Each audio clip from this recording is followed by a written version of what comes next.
The photography community has been buzzing with speculation about Nikon's next big move, the much-rumored Nikon ZFR. For those who follow the success of the Nikon ZF, it's easy to understand the excitement. The ZF was more than just a camera. It was Nikon's creative experiment in blending the nostalgia classic film era design with the convenience and power of a modern mirrorless body. Photographers loved the tactile dials, the elegant styling, and the overall shooting experience that felt like holding a piece of history in their hands, without sacrificing performance expected from a digital camera today. Now, Nikon seems to be preparing the next chapter. The ZFR is whispered to be the natural successor, a model that can elevate the retro-inspired series into new territory. If the rumors hold true, Nikon might be packing this camera with a 60-megapixel sensor, ergonomic refinements, and even high-end video tools like 8K recording. The big question is, will Nikon truly deliver these features, or are enthusiasts reading too much into early leaks? With competitors like Sony and Canon already dominating high-resolution mirrorless systems, Nikon will need to bring more than just style to the table. The ZFR must balance nostalgia with innovation, appealing to photographers who want both artistry and cutting-edge tools.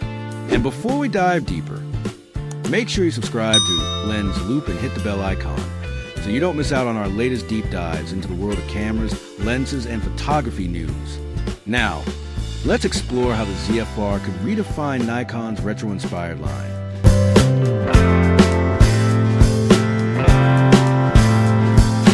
To really understand what the Nikon ZFR might offer, it helps to reflect on the ZF, its predecessor.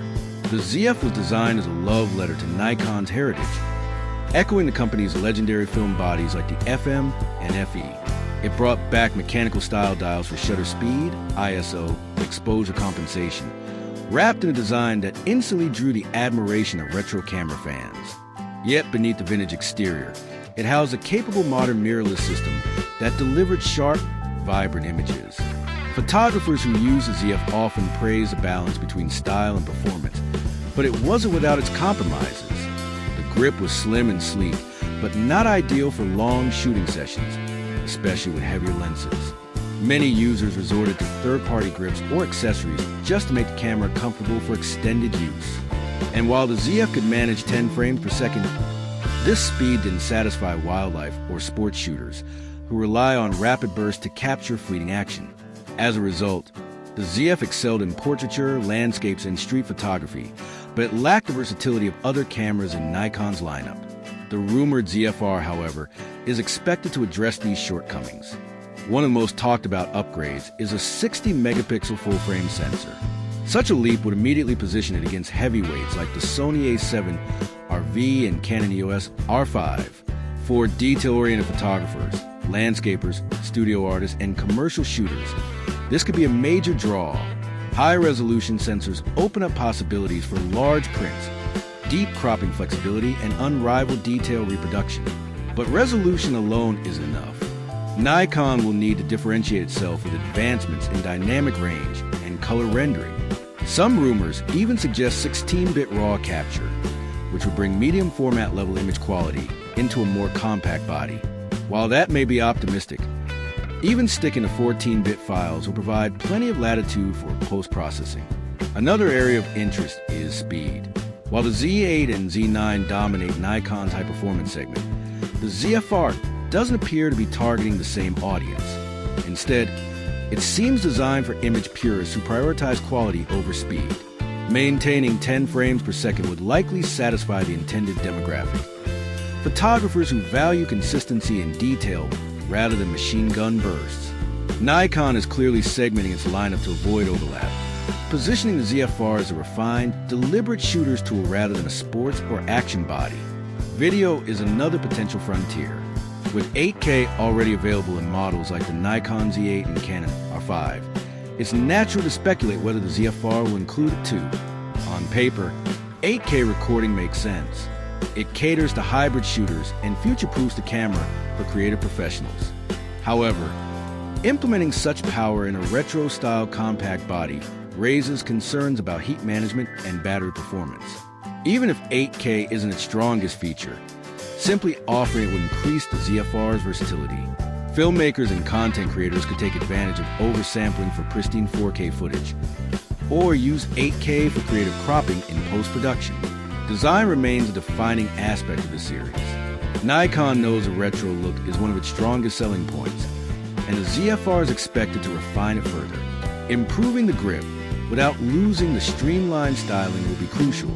The tactile dials, praised on the ZF, will almost certainly return, offering photographers a direct, intuitive shooting experience.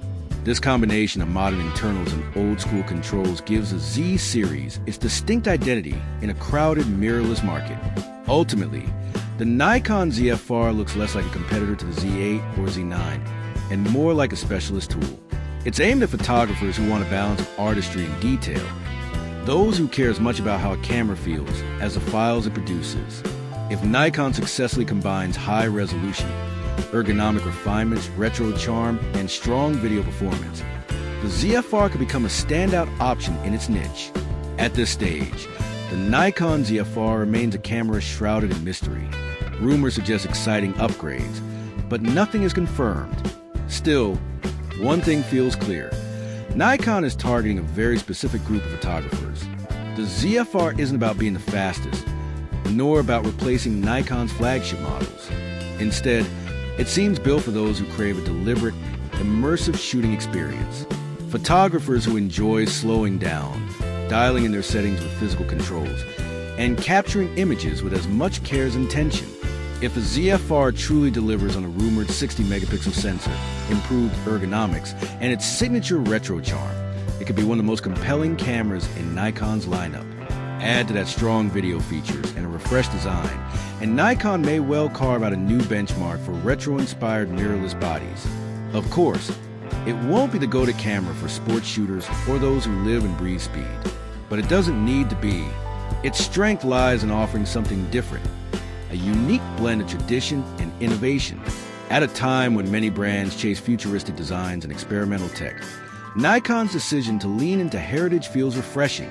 The Nikon ZFR may not be for everyone, but for photographers who value maximum detail, timeless design, and a camera that celebrates the art of image making, it could be a real gem. And that's exactly why this rumored release has so many people watching closely. Thanks for watching Lenz Loop. If you enjoyed this breakdown, don't forget to like, share, and subscribe to stay updated on all things photography. Your support helps us bring more in-depth content straight to you. Until next time, keep shooting, keep creating, and we'll see you in the next video.